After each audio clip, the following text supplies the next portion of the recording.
You too, you too, you too. How y'all doing? How y'all doing? How y'all doing?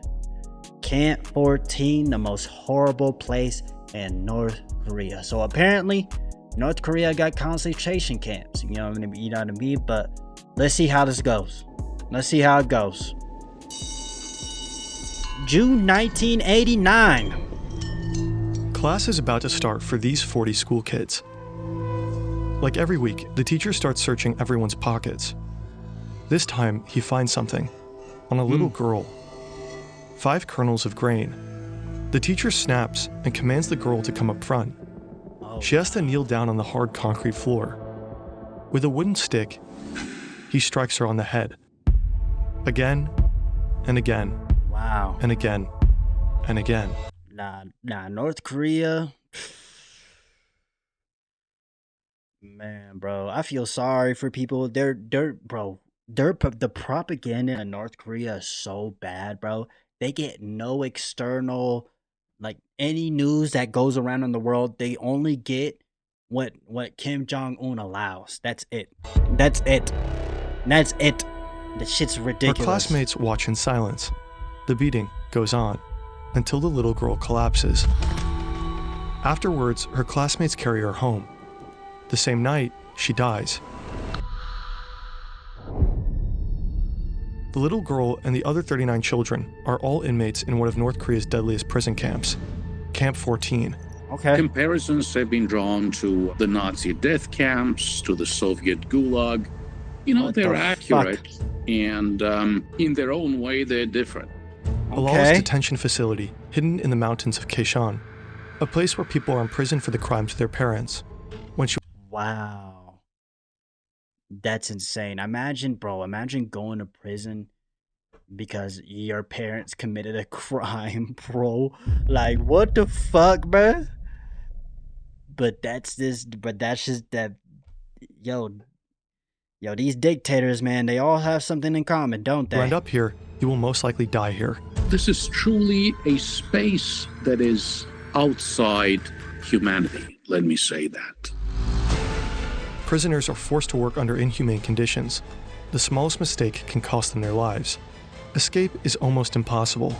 Only a handful make it out, risking everything on deadly routes.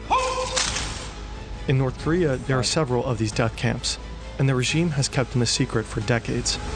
Yeah, I wonder if people figured out what this motherfucker was doing in North Korea, which they probably do, to be honest. You know, which it's too late, bro. Like, this country has so much power over its people. It's so sad, bro. They can't really do much of anything. I bet you a lot of North Koreans don't own guns. And I heard rumors that Kim Jong-un has pictures of himself in everybody's house, and if it's dirty or if it gets scratched, everywhere else can get dirty and everything, except for that picture. The whole family gets dragged out and they get murdered, bruh. That's what I heard. You know, I mean... What the fuck? I'm on the wrong fucking account. Alright, here we go. His teacher wears a guard's uniform, carries a weapon, and teaches obedience above all else. Camp rules are brutal. There are 10 of them. Even the smallest violation can lead to execution. Shin memorizes them all. Rule 1. Any witness to an attempted escape who fails to report it will be shot immediately. Damn. Rule 3. Anyone who steals or conceals any foodstuffs will be shot immediately. Damn. Rule 5. Anyone who holds or hides a fugitive's possessions, conspires with him, or fails to report him will be shot immediately. Damn. The guards enforce the rules. They got a fuck up hairline. Oh, ugly.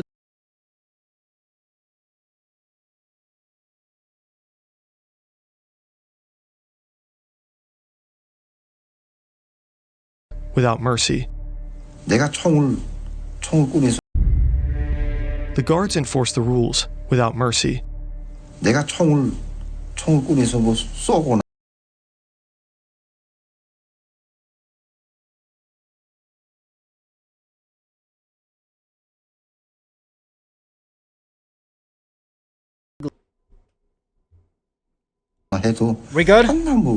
I don't know what the fuck just happened there, but some shit just happened there, bro. 총을 꺼내서 뭐 쏘거나 해도 한나 뭐 가책을 You don't feel 입히지 guilty, 않았어. okay? 일반적으로 우리는 그때 써도 나라를 지키기 위해서 내가 한 일이기 때문에. 그 수용소에는 들어오게 되면 사람이 아니에요. 사람이 아니고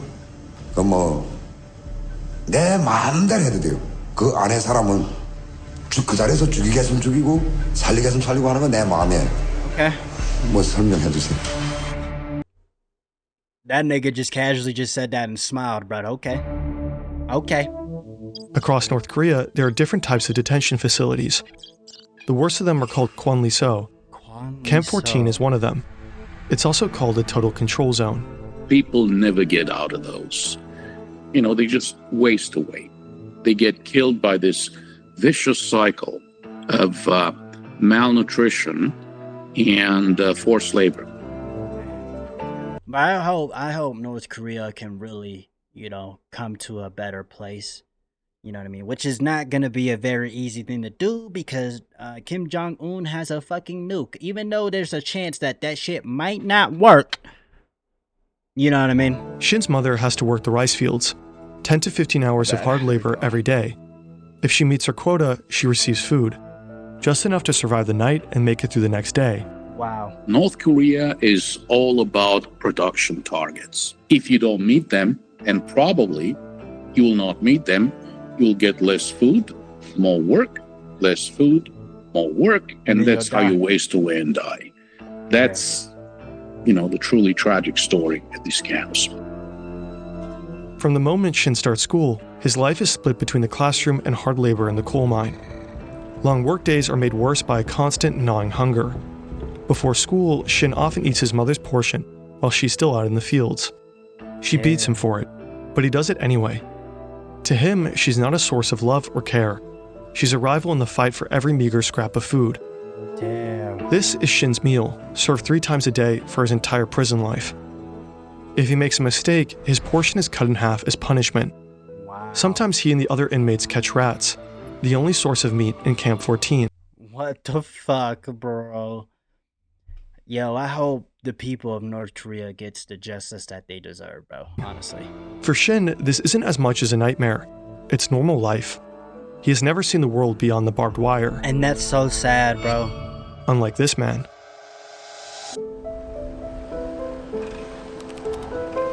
Kim Young. Kim Young is in his mid-40s when he's brought to Camp 14. He knows the world outside very well. In fact, he was a high-ranking military officer and vice president of a state-owned company. In his former life, he enjoyed culture, a chauffeur, and all the benefits of being a government employee. Now he's also forced to work in the coal mines. Probably because he's a traitor or some shit. Kim didn't break any laws to get here. Oh, his parents really? did. In North Korea, this form of collective punishment is called yunjoje, guilt by association. Wow. Up to 3 generations can be punished for crimes of family members. When Kim was a child, his father and brother were accused of spying for the United States, enough to execute them. After that, Kim was brought to an orphanage under a new name. It took more than 40 years until someone found out about his true heritage. Even Kim himself wasn't aware of the supposed crimes his family allegedly committed. Okay. There's absolutely no judicial process. This is extrajudicial punishment. They'll just, take you away in the middle of the night, together with your family members. You just disappear. That's how it goes. 대낮에 잡아가는 건 없어요. 다 밤에 그냥 원래 그냥 어느 순간에 와서 싹 다 쓸어 가고. This motherfucker's just talking like this shit is normal, bro. These fucking psychopaths. 정치범 수용소에 가서도 그 가족들은 우리가 뭘 잘못해서 왔는지 그걸 모른다는 거죠. Fear is the most powerful tool for prison guards to keep inmates in line. Yeah. During Kim's time in Camp 14, a total of 25 inmates are executed. One day, he witnesses a fellow prisoner being killed for collecting chestnuts that had fallen from a tree. What? Kim spends most of his days underground. Hours and hours of endless work with no sunlight and no mercy. Kim struggles. He's never faced labor like this before. Mistakes are inevitable, and every one of them is met with the punishment of a guard who never leaves his side. One day, a guard strikes Kim with the butt of his gun till he falls unconscious. For the next 2 days, he only receives half his meals. Fuck. After more than 2 months of living like this in Camp 14, He had Kim to decides escape. to end it. Following a long day of work, he steps into the elevator of a mining shaft. The metal Does he escape? cage ascends until it reaches a height of around 2,000 Let's feet. go! Move! Escape! He pulls the safety pin, and the elevator falls. What'd he do? But Kim survives, and the vicious cycle goes on. When Shin is Oh, he tried to. about 6 or 7, the camp's borders shift. His village is merged into the neighboring Camp 18, just across the river. Wow. It's said to be slightly less brutal than Camp 14, but for Shin, life hardly changes at all. Shin is 15 and has moved out from his mother's home. He now lives with his father. One day, a teacher allows Shin to spend the night at his mother's house, a reward for good behavior. I could never, bro. Like, compared to the average American, imagine just being born and then you're just fucking cooked. Oh, you're that nigga's son? Oh, you go to jail. Like, that's how they, like, no chance, bro. Bro, and then I hear stories of, like, people in North Korea escaping the country and shit. You know what I mean? And like, apparently, like, South Korea has a law where if you escape from North Korea, you automatically become a citizen there. I'm pretty sure it's like that in a lot of, like, I'm pretty sure it's like that, like, in any country. Like, if you escape from North Korea, you can automatically become a citizen in like, South Korea or some shit. When he arrives, another It's guest cool, bruh. awaits. Not It's his cool, brother, actually. What am I Shin saying? Hee-gyun. The 21-year-old works at the prison cement factory, a couple of miles away. Shin doesn't like him at all. Okay. In the middle of the night, Shin wakes up from his sleep. He hears voices from the kitchen. His brother is talking about escape. His mother seems to support him. Shin's first instinct, he has to report this. He goes to a nearby dorm room and wakes a friend to ask for advice. The friend urges Shin to tell the guards. They go to the school's night guard on duty and report the escape plot. Shin also signs a false police statement, claiming he saw his mother and brother commit murder. This piece of evidence ultimately leads to an execution order. The guards take Shin to an execution site next to the Taedong River. A crowd has gathered to watch. They drag out his mother and his brother. They're killed in front of Shin's eyes. But it's like he doesn't have a choice though. Like, bro. And he probably would have died too. Yeah. In 1996, Kim Young is transferred to Camp 18. To him, this place feels like heaven. The labor conditions are slightly better, and to his surprise, he reunites with his 70-year-old mother, who is also a prisoner here. But the violence and abuse don't stop. Okay. One day, he has to witness how guards beat up his mother and force her to do manual labor. His mother is certain they will both die in the camp, Damn. even though it means risking his life. Oh fuck, bro. This nigga watched his mom die and shit, bro. Like. She urges Kim to leave her behind and escape.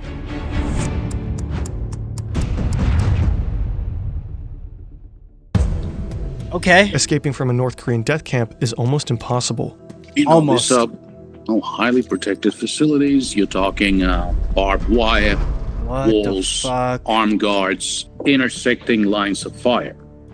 We're talking machine guns. Very, very difficult to escape.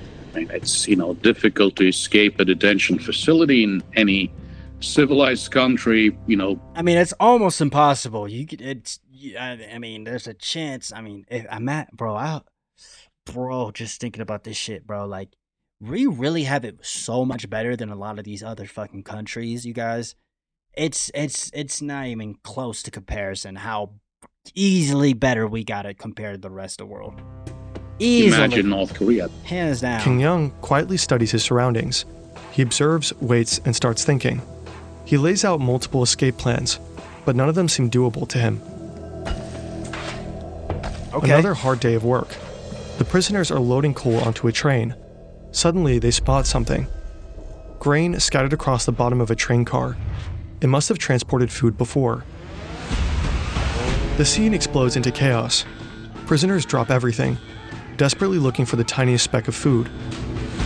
The guards start shouting, but no one listens. Kim discovers a narrow space beneath a metal panel in the floor of a coal wagon. He squeezes inside, and as the train rumbles out of Camp 18, he rides with it.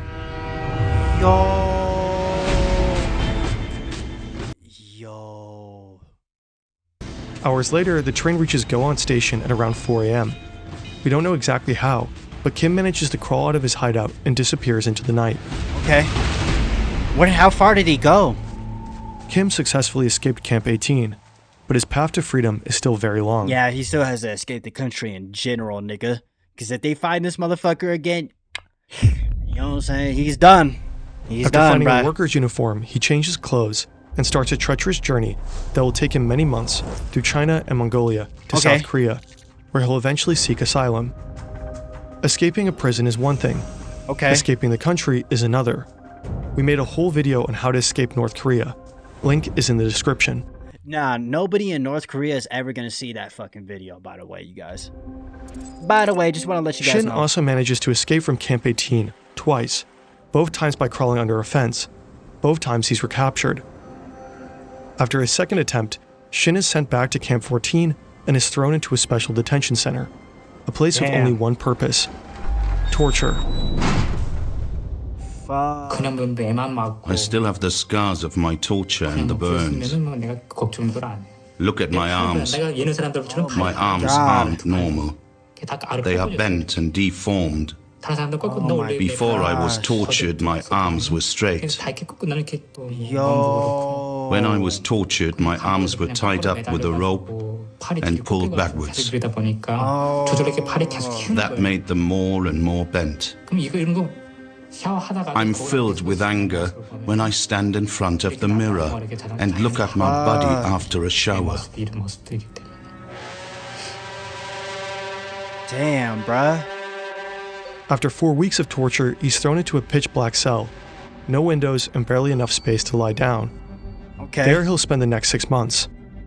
After his release, Shin is thrown back to the general prison population. Imagine he escapes for real, though. He has to work in the coal mine, the farm fields, and eventually in a garment factory. This is where he meets Park Young-chul, a man unlike anyone Shin has ever seen. Born into an elite family, Park once held a prestigious job and had seen the world beyond North Korea's borders. Damn. By then, Shin already knows he's on the execution list. With Park at his side, he he has to escape, bro. He has no fucking choice, bro. begins planning what will be Shin's third and final escape. 2005. Shin and Park are assigned to do some woodwork up in the mountains, along with some prisoners. They're chopping wood near the outer fence. The camp's fence is around 10 feet high and lined with high-voltage barbed wire. The next guard tower is a quarter of a mile away. Shin watches the patrols. There are long gaps between them where no guard is close enough to spot the two. The plan is simple. Wait until dusk so that their footprints can't easily be traced in the snow. They slip through the high-voltage wires without touching them. As the sun sets, Shin and Park move closer to the fence. That's so risky, bro. You don't got a choice, though. They hack branches, pretending to stack wood. Nobody notices them. Park hesitates. Shin's heart races. You gotta just go, bruh. He grabs Park's hand and they run. You gotta just go, bruh. Park reaches the fence before him. He tries to squeeze his head between the two lowest wires and hits one of them. Park's body is not moving. The bottom wire bends under his weight, creating a narrow gap. Shin crawls over Park's body. Damn. He's almost past the fence when his legs slip, hitting one of the wires. The voltage tears through him. His pants char, his skin burns from ankle to knee. But somehow he makes it through. There you go. Nah, bro, that nigga died so he could escape. Park's body lies dead on the fence. Shin runs without looking back for 2 hours straight until he realizes that he made it. He manages to cross the river to China, and after a journey of almost 2 years, he finally reaches South Korea. 2 years. Yeah, you have to go to South Korea. You'll automatically become a citizen. Yep. That shit's crazy, y'all. These are all the prison camps that are most likely active in North Korea today. According to Greg Scarlatoiu, the camps are changing, and not for the better. Camps near the border have reportedly been moved further inland, likely to make escape even harder. Oh yeah, and some new internal perimeters have appeared, possibly to isolate high-value prisoners. Okay. The third development, in terms of infrastructure, evolution and development, has been the creation of watchtowers and what appears to be intersecting lines of fire around the camps. They would be meant to basically exterminate those who attempt to leave those camps. Okay. For some camps, evidence is even scarcer. There is one camp that we know very little about, and that's Camp 16, 1-6. That's very close to the Punggye-ri. 20,000 prisoners, bro. Nah, bro. Bro, I would love to see a day. I hope I live to see the day that North Korea becomes free from like a dictatorship, bro. Genuinely, bro. Like I really fucking do, though. Like, genuinely. Nuclear testing facility. And I have spoken with the South Korean nuclear scientists who said, look, we don't believe that prisoners are used in digging those tunnels for the nuclear tests, but it is very likely that they will be, used and abused while cleaning up after those nuclear tests. The HRNK estimates that up to 120,000 people are currently held in North Korean prison camps. Fuck. In fact, as a viewer of this video, you might know more about them than most North Koreans ever will. Oh, yeah. We have to remember... Because North Korea's propaganda is so strong, you guys. They get no sense of, like, outside world. All they see is Kim Jong-un and Kim Jong-un and Kim Jong-un. That's all they fucking get, bro. You know what I mean? That these people are being tortured and maimed today. They were tortured. And the reason why they do that is because if the people were to figure out what North Korea was doing, they would revolt. Like, that's just a fact. Been maimed you know what I mean? Yesterday. And the same will happen tomorrow. So, I think it's a matter of moral, ethical, religious, and political obligation to continue to maintain our interest in these issues. This is Shin today. He gradually adjusted to a life in society and became a public speaker and advocate for human rights in North Korea. Nice. In 2015, Shin... I heard South Korea doesn't fuck around when it comes to that shit either. Apparently, they threw the government over, like, they immediately, like, protested for a new president when that nigga started passing some crazy laws. So, you know what I'm saying? Shout out to, you know what I mean, South Korea keeping it down. Jong-hyuk retracted parts of his story and admitted to changing certain key details in Escape from Camp 14. The book's author published a detailed statement outlining every change Shin had made. According to Shin, some memories were simply too painful, and others too shameful to share truthfully at the time. This is a common reaction for victims of torture, who often cope by suppressing or distorting their accounts of what really happened. Greg Scarlatoiu and others believe Shin's changes don't alter the fundamental truth of his reports. Was Shin Dong-hyuk a political prisoner? Yes, 100%. Okay, he spent some time both at Camp 14 and Camp 18, right across the river. Did he witness the execution of his mother and brother? Yes, he did. So the fundamental elements of Shin Dong... I feel bad for him because he had no choice. Like, he literally had no choice but to, like, do that. Hyuk's story did not change. Shin bears the scars, physical and psychological. They leave little doubt about the abuse and torture he endured. Fuck. Well, that was, you know what I'm saying, that was, Kim, you know what I mean? That was the most horrible place in North Korea, you know what I mean? Very, very sad, reality that we live in such a different fucking reality compared to the people of North Korea. And like I said, hopefully they, you know what I'm saying, they do get to live it through a day where, they don't have to deal with shit like this no more. No more propaganda, no more dictatorship. But I mean, we'll see, man. All we can do is just hope for the best. But I hope you have a good breakfast, a good dinner, a good night. I love y'all, man. Peace.